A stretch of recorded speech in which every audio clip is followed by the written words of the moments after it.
Pooja plastic bottles fit every lifestyle, leak-proof, durable and made from 100% safe virgin plastic. Pooja plastic bottles. Sip smart, sip fresh. तो बिलासपुर से इस वक्त की एक महत्वपूर्ण खबर आपको बता दें कि यह हाईकोर्ट से खबर है। स्कूलों में मंत्रोच्चारण से जुड़ी याचिका जो हाईकोर्ट में लगाई गई थी, इसे खारिज कर दिया गया है। वक्फ बोर्ड के पूर्व अध्यक्ष की याचिका खारिज कर दी गई है और इसमें सरकार की तरफ से यह पक्ष रखा गया कि कहीं भी अभी यह फैसला या यह नियम लागू नहीं किया गया है। मामले में हाईकोर्ट ने याचिकाकर्ताओं को छूट दी है। इस तरह की गतिविधियों होने पर पिटीशन वो दायर कर सकते हैं।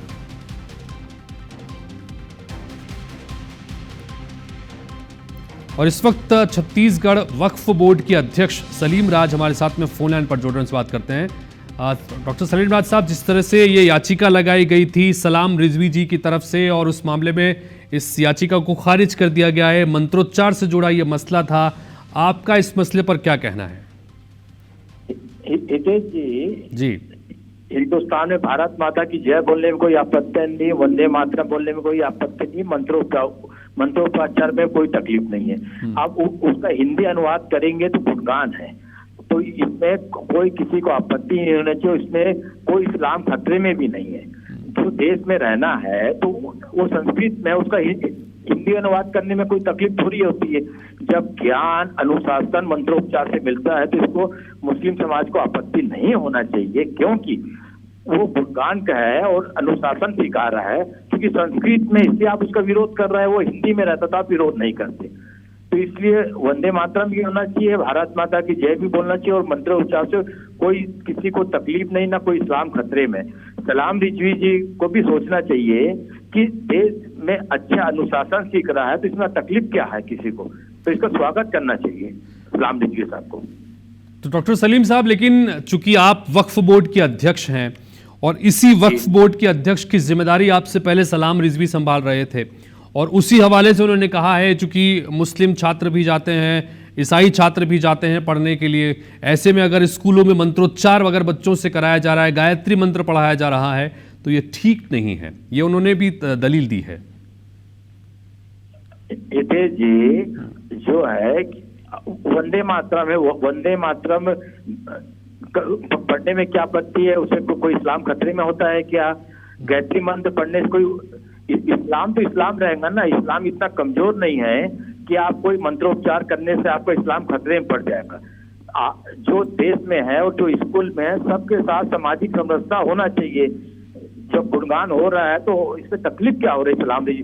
सलाम रिजवी साहब अपने वोट बैंक को सुरक्षित करने के लिए और कांग्रेस के नेता होने के कारण उनकी मजबूरी है। जब उनके दिल से पूछा जाएगा तो वो बिल्कुल सही बोलेंगे। कांग्रेस के होने के कारण और अपने वोट बैंक को सुरक्षित करने के लिए इस टाइप की हरकत, इस टाइप का कार्य किया जा रहा है। सलाम रिजवी, हम कोशिश कर रहे हैं कि सलाम रिजवी साहब को भी फोन लाइन पर लें और जो चूंकि आप जो एक बड़ा महत्वपूर्ण बात कर रहे हैं और जो उन्होंने याचिका दायर की है, जिस मंतव्य को लेकर और जिस चिंता को लेकर जाहिर की है, तो उस पर भी उनसे बातचीत करने की कोशिश करेंगे। तब तक उनको हम कोशिश करते हैं कि फोन लाइन पर जल्दी जोड़ देंगे। लेकिन आर्टिकल 28 के उल्लंघन का उन्होंने जिक्र किया। आर्टिकल 28 जिसके तहत धार्मिक स्वतंत्रता और बाकी तमाम चीज़ों का जिक्र इसमें मिलता है, इस पर क्या कहेंगे सर? हितेश जी, धारा 28 में क्लियर लिखा है, धर्म कोई इबादत करने की बात नहीं हो जा रही है। मंत्रोच्चार का हिंदी अनुवाद क्या होता है उनको पहले अध्ययन करना चाहिए। गायत्री मंत्र का अध्ययन करना चाहिए, वंदे मातरम का अध्ययन करना चाहिए, राष्ट्रीय गान का अध्ययन करना चाहिए। कांग्रेस को हर जगह तकलीफ है, वंदे मातरम में तकलीफ है, राष्ट्रीय गान में तकलीफ है, गायत्री मंत्र में तकलीफ है। तो कांग्रेस देश को कहां ले जाना चाह रही, समझ से परे है। सामाजिक समरसता बनाना चाह रही है कि एक पाकिस्तान कांग्रेस और बनाना चाहती है? तो डॉक्टर सलीम राज साहब, जो आप इस वक्त कह रहे हैं, चूंकि आप वक्फ बोर्ड के अध्यक्ष हैं, तो क्या समस्त मुस्लिम समाज की तरफ से भी यही वक्तव्य रहेगा या यही सोच है जिस वक्त आप कह रहे हैं? क्योंकि कई बार हमने देखा है कि विरोध के स्वर आ रहे हैं मुस्लिम समुदायों की तरफ से भी, ईसाई समुदाय से जुड़े जो लोग हैं उनकी तरफ से भी, कि ये मंत्रोच्चार का जो फैसला लिया है ये ठीक नहीं है, ये गलत है, इससे जो है धार्मिक भावनाएं आहत होती हैं। वंदे मातरम को लेकर भी लंबी बहस चलती रही है। कुछ जो कट्टरपंथी लोग हैं और कुछ मौलाना के द्वारा देश में गंगा जमुना तहजीब को कायम नहीं रखना चाहते, उस लोग विरोध कर रहे हैं। जब गायत्री मंत्र का और मंत्रोपचार का हिंदी अनुवाद दिया जाएगा तो कोई किसी, इसके लिए हमको जन जागरण करना पड़ेगा और हमारे कुछ मौलाना मौलवियों को बताना पड़ेगा कि यह गलत नहीं है, ये देश के हित के लिए और गंगा जमुना तहजीब सामाजिक समरसता के लिए। जी, इस वक्त सलाम रिजवी साहब हमारे साथ में फोन लाइन पर जुड़ गए हैं, याचिकाकर्ता भी हैं और छत्तीसगढ़ वक्फ बोर्ड के पूर्व अध्यक्ष हैं। सलाम रिजवी साहब, ये याचिका आपकी तरफ से लगाई गई थी जिसे खारिज कर दिया गया है, क्या तो पहले तो कोर्ट ने कहा, और क्या आपकी तरफ से याचिका में लगाया गया था, किस बात को लेकर आपत्ति? हमारी आपत्ति इस बात पे थी कि संविधान के जो अनुच्छेद है 14, 21, 25 और 28 का उल्लंघन है ये। आप अगर कहीं करना ही है तो आप दूसरे धर्मों को भी मंत्रोच्चार को आप शामिल करिए उसमें। आप किसी एक ही धर्म के अगर के उसको करोगे तो बाकी जो दूसरे समाज के लोग हैं वो कहाँ जाएंगे? खाली हिंदुस्तान में एक ही मजहब के मानने वाले तो है नहीं, अनेकों मजहब के अनेकों धर्म के लोग रहते हैं।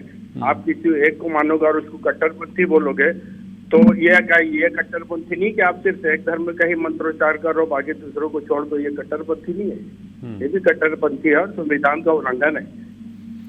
तो संविधान का पालन होना सलाम चाहिए। रिजवी साहब, इस वक्त हमारे साथ में, आपसे पहले मैं फोन लाइन पर हमारे साथ में डॉक्टर सलीम राज जी भी हैं, उनसे बात कर रहा था। वो ये कह रहे हैं कि चूंकि आप कांग्रेस से जुड़े हुए हैं और इसलिए जो है खास तौर पर आप इसका विरोध कर रहे हैं, जबकि ऐसा कुछ नहीं है। अगर स्कूलों में गायत्री मंत्र भी बच्चे गा रहे हैं, सीख रहे हैं, तो ये अच्छी बात है, गलत नहीं है, वो ये कह रहे हैं। मैं क्या कह रहा हूँ कि अगर कहीं ये अच्छी बात है तो कुरान का भी पाठ एक अच्छी बात वो भी होना चाहिए। क्या उसका विरोध करते हैं क्या सर डॉक्टर सलीम राज जी के? नहीं, कुरान का पाठ नहीं होना चाहिए, खाली गीता का ही पाठ होगा। राम जी, आपको भी सरकार से गुजारिश करना था, आपने कभी गुजारिश नहीं करी, सीधा हाई कोर्ट की शरण में चले गए। आपको मंत्रोपचार हो रहा है, हाई कोर्ट में जाने के पहले शासन के पास हमारा अपना डेलीगेशन गया था, मिला, सब करने के बाद हाई कोर्ट जाया जाता है डायरेक्ट। हाई कोर्ट सुनाई नहीं करता डॉक्टर साहब। तो हमने संबंधित लोगों से निवेदन किया, उनसे मांग करी कि या तो इसको अनुच्छेद का उल्लंघन ना किया जाए और या तो फिर आप दूसरे समाज को भी, मुस्लिम समाज के भी कुरान को कोई एक आयत का पाठ आप उसमें शामिल कर लीजिए तो अच्छा रहेगा, उसमें कहीं कोई गलत बात नहीं है। और वैसा ना करके ना शासन अपनी बात पे अड़ा रहा तो हम लोग को मजबूर होकर कोर्ट जाना पड़ा। डॉक्टर सलीम राज क्या कहेंगे इस पर? वो ये कह रहे हैं कि आप चूंकि वक्फ बोर्ड के अध्यक्ष हैं तो आपकी तरफ से भी इस तरह की मांग होनी चाहिए कि क्यों सिर्फ एक ही धर्म का। वो कह रहे हैं कि कुरान की आयतें भी पढ़ाई जाएं और फिर अगर बाइबल की कुछ चीजें हैं तो वो भी पढ़ाई जाएं, वो भी किया जाए। गुरबाणी का भी पाठ होना चाहिए। गुरबाणी का पाठ पढ़ा। बताइए सलीम राज साहब। हितेश जी, हिंदुस्तान है और यहाँ पर बहुसंख्यकों के सम्मान के साथ में अल्पसंख्यकों को भी सम्मान किया जाता है और ये आवेदन भी करेंगे तो जो धर्म की जो अच्छी बातें, कुरान की अच्छी बातें वो भी बताई जाएंगी, बाइबिल की अच्छी बातें वो भी बताई जाएंगी, हमको कोई आपत्ति नहीं है। बाकी आपको सबसे पहले तकलीफ हो रही है मंत्रोपचार पर उससे आपको आपत्ति हटाइए, उसके बाद विचार करेंगे। आप अच्छा ही बताइए, धर्म की हम गुणगान करेंगे। आप उसको जोड़ दीजिए तो हम किसी भी चीज में आपत्ति नहीं करेंगे। आप कुरान की आयतों को और गुरबाणी को और दूसरे धर्मों को भी उसमें जोड़ दीजिए तो हम किसी में हमारी आपत्ति क्या होगी। हम तो चाहेंगे कि आदमी को धार्मिक शिक्षा भी मिलना चाहिए, एक पीरियड धार्मिक शिक्षा का भी होना चाहिए जिसमें सभी धर्मों का बताया जाए, खाली एक धर्म का नहीं। सारे धर्म के लोग हैं उसको उनका भी सम्मान होना चाहिए। हम तो चाहते हैं कि सबका हो करके, हम किसी इसके मंत्रोच्चार के विरोध में नहीं है, पूरी तरीके से विरोध में नहीं है। हम चाह रहे हैं सारे धर्मों का मंत्रोच्चार हो, किसी एक को लेकर अगर आप चलोगे तो उसमें हमारी आपत्ति रहेगी। संविधान का उल्लंघन होगा तो हम संविधान का रास्ता पकड़ेंगे। अब तो चूंकि याचिका खारिज हो गई है सलाम रिजवी साहब, याचिका खारिज हो गई है। याचिका किस बात को लेकर खारिज की गई? वो कह रहे हैं कि आपके पास पूरे तथ्य नहीं है और जब अगली बार आए तो तथ्यों के साथ में आए, इस तरह की कोई उन्होंने बात कही है कोर्ट की तरफ से? याचिका को खारिज नहीं किया गया है। याचिका में कहा गया है कि दूसरे धर्मों का भी उसमें अगर जो बच्चे नहीं पढ़ना चाहते हैं उनसे जबरदस्ती न कराई जाए, और जबरदस्ती कराई जाएगी तो कोर्ट का दरवाजा खुला है। आप पुनः कोर्ट आ सकते हैं अगर कहीं ज्यादती होती है आपके बच्चों के साथ में, जबरदस्ती अगर आपसे कोई धर्म का पाठ पढ़ाया जाता है तो आप कोर्ट खुला है आपके लिए करके। ये बात हुई है। फाइनल कमेंट चाहूंगा डॉक्टर सलीम राज इस मसले पर, फाइनल कमेंट। सलाम जी, अपना हितेश जी, सलाम भाई खुद अपनी बातों में फंसे जा रहा है। वो बोल रहा है कि तो हम तो कोई जबरदस्त, हमने तो बोले कि वो कंपलसरी मंत्रोपचार होना चाहिए, जो स्वेच्छा से करे तो करे, नहीं करना तो कोई जोर जबरदस्ती नहीं है। जिसको अपने कुरान का पाठ करना है कुरान का पाठ करे। तो शासन जोड़ दे उसमें कुरान। कुरान के पाठ को भी जोड़ दे इन पाठ्यक्रमों में और गुरबाणी को भी जोड़ दे, क्रिश्चियन समाज के भी उनको जोड़ दे, तो हमारे को आपत्ति नहीं, हम तो बोलेंगे सब धर्मों का रहे करके, अच्छी बात है। तो सलाम भाई, एक आवेदन दीजिए डेलीगेशन में, मैं आपके साथ में माननीय मुख्यमंत्री से साथ में जाके मिलूंगा और बोलूंगा कि भाई ये होना चाहिए। अच्छी बात होगी, अच्छी बात होगी। अगर ऐसा होगा तो अपन चल के साथ में मिलके ये बात रखेंगे। चलिए, तो IBC 24 के मंच पर कम से कम ये एक अच्छी बात हुई कि वर्तमान अध्यक्ष और पूर्व अध्यक्ष एक लाइन पर एक साथ आने को तैयार हैं और एक याचिका या फिर आवेदन जो है वो राज्य सरकार को देने की बात यहाँ पर कर रहे हैं। फिलहाल आप दोनों का बहुत बहुत शुक्रिया।